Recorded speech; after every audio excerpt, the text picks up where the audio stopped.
to this episode of the Trainer Feed. We are your hosts. My name is Angel Sanchez. With me, I have Mr. Jacques Delogere. What's going on, everyone? And then Mr. David Bravo. A little applause for David. On this episode, we would like to cover training frequency for newer clients. And we're just going to go over a couple of things in regards to clients and what they should know, and then also trainers and how they should pitch it. That way there's a little bit of a business perspective to it as well. So I'll let Jacques take the lead from here. Sure. So I know when I've brought on newer clients recently, and the conversation, I've always been a very non-aggressive when it came to pursuing or pushing or pressing. One of the first things I talk about, I don't know if you guys have the same philosophy, but how often should I train? Is a question we often get to people who are maybe unsure as to what they're looking to get out of it. I typically suggest, or the conversation I start off with by saying 10 times a week. Excuse me, how many times a week? 10. Ed had a guy 10 times a week, twice a day for 5 days, which is bananas. Yeah, Ed was wild. Yeah, and he was like, "Oh, this guy's killing me." So I Is Ed still alive? Oh, yeah. No, I'm not saying like he's old. I'm just saying like he works hard. yeah, Yeah. it takes a beating with the pads as well. Yeah. But it depends. Like, yeah, we hear that response often on our podcast, so it depends. But it really, if you want to see dramatic changes pretty dramatically, somewhat aggressively, then you got to make sure the frequency is pretty high to begin with. If you're pretty chill and you're just doing this to strengthen your joints and your bones, maybe a couple times a week. You know, recommendations out there, I can't speak top of my head, but I think it's you got to be exercising like 2 to 4 times a week usually to be healthy. What do you guys typically say with a client when they ask? Except for 10. Week. How many? 3. 3's a good baseline. Monday, Yeah. Wednesday, Friday. 3's a good number. Yeah, I would say that as well. And it doesn't have to be 3 with your trainer, but I definitely think that 3 times a week is a frequency that most people will see good results. And obviously, if you have something that's pressing, like an event or something like that, you might want to bump it up a little bit more closer to that date. But definitely 3 times a week, I think. Also, from a business perspective, from a trainer's perspective, you could also, I would say, start with 3, and then also you can pitch like the lower frequencies as well, because if that doesn't match with that client's financial situation, at least they know that that is what they should be aiming for, whether they're training with you or not, and then you can figure out what you want to work on from there. So like whether it's a 1 time a week situation, they do 2 on their own, or 2 times a week and then they do 1 on their own. Definitely 3 times a week at least is a good base. I think Jordan gave me an example. Jordan, who we work with, 76, he gave us a great example of, he had a client when we started training them 3 times a week, and they went down to 1. And his explanation was, I taught him so much, and he's so diligent by himself. He does all the workouts on those other 2 days, so he sees me that 1 time a week just to kind of check in and maybe get some newer patterns, newer routines.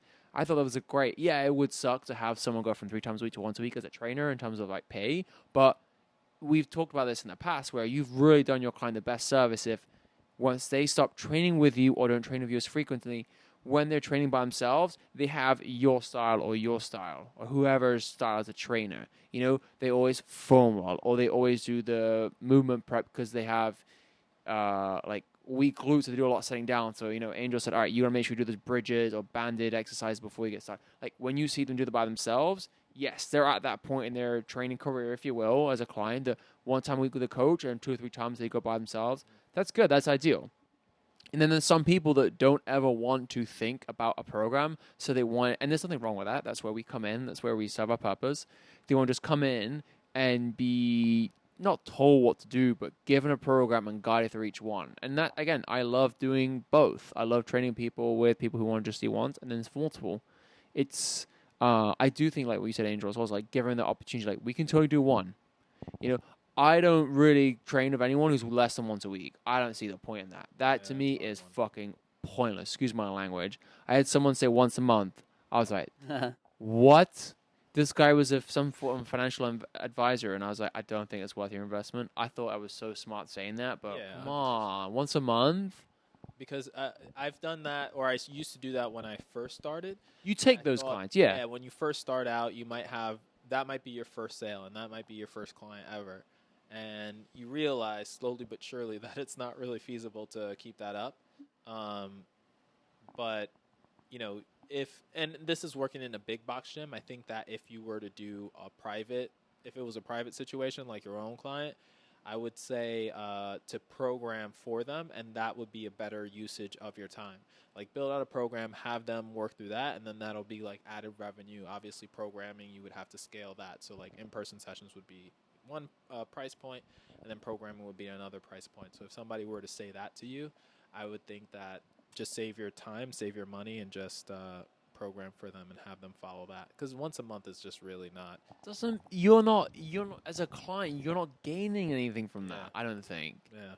Like imagine you had to do stretches. Yeah, it's like Or Pilates. Like I wouldn't do Pilates once a month. Like What if I do you- needed the Pilates, I would do it at least once. Once, at least. It's like anything though, right? Like what do you imagine you had to eat better and you're gonna meal prep once a month. What the fuck? You're not gonna Yeah. help yourself. Because the thing that people don't understand as well is you need that stimulus in order to change. And I feel like that happens a lot more with people who aren't used to a higher training frequency or aren't used to personal training. Like they haven't seen the results that were driven by having a coach with you. And so because they haven't seen those results personally, then they don't see that you need to hit it as frequently. But Right. once you do and you give it a shot and you invest in it, then you notice like, okay, now I'm getting stronger. I'm getting like whatever it is. I'm getting faster. I'm getting leaner. You know, I'm jumping higher. You start to see all that stuff being put together.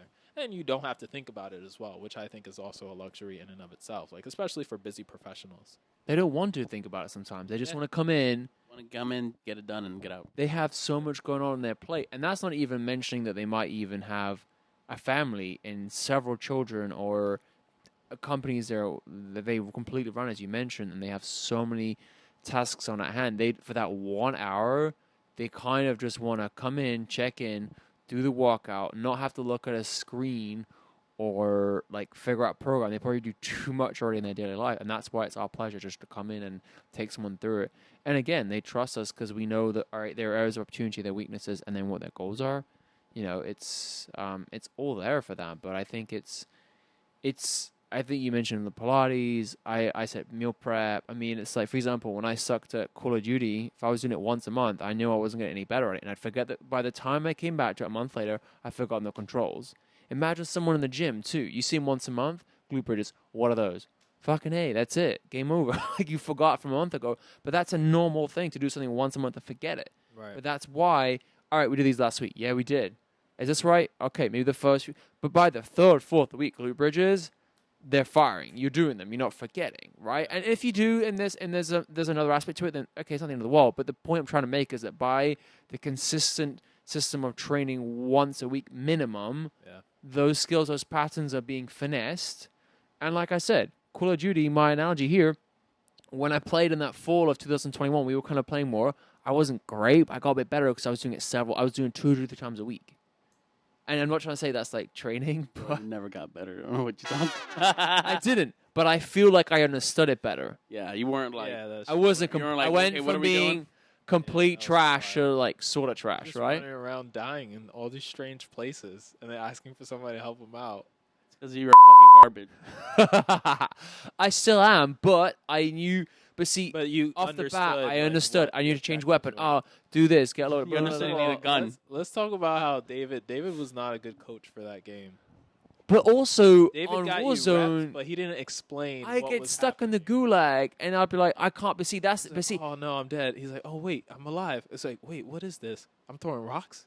but see, Like, that's a great example as well. Like, imagine someone yeah. can't hinge, and you make him do like a heavy deadlift. Oh yeah. 100%. It's the same with Warzone where I'm stuck in the gulag and I can't get better because I can't do the simple basics. True. And sometimes that's the other It's thing too. point It's- and shoot.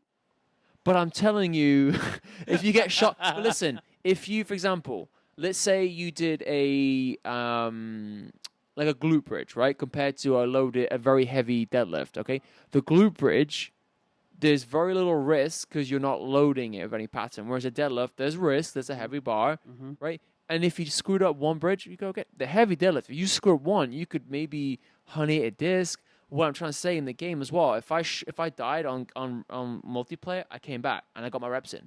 that's kind of what once I started doing that, I was like, oh, I'm not great, but I'm getting a bit better. If I got more than 5 kills, I was like, all right, I'm getting there. Yeah. And David had like 35. I was like, Takes time. Do you got anything else before we fall in rabbit hole or wrap it up? No, I think that's well said. Definitely focus on the frequency, and starting out at a higher frequency is definitely better in order to get to your goal, no matter what it is, because you do need to build those reps up.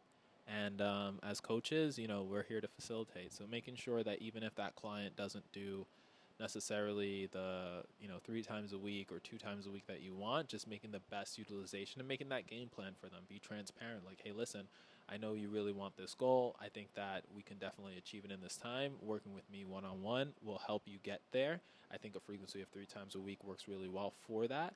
And then when they hit you with something that they can't do it financially or time-wise, then you say, okay, and then you pivot, but you create that game plan for them. Give them transparency, give them the game plan, and, don't settle. If you have the flexibility not to settle, I would say don't settle, because at the end of the day, you want to help them as best as you can, and they want your help. So it's better to be transparent and just let them know, like, hey, listen, this isn't going to work out long term because of X, Y, and Z, and I don't want you to waste your money or waste, the investment.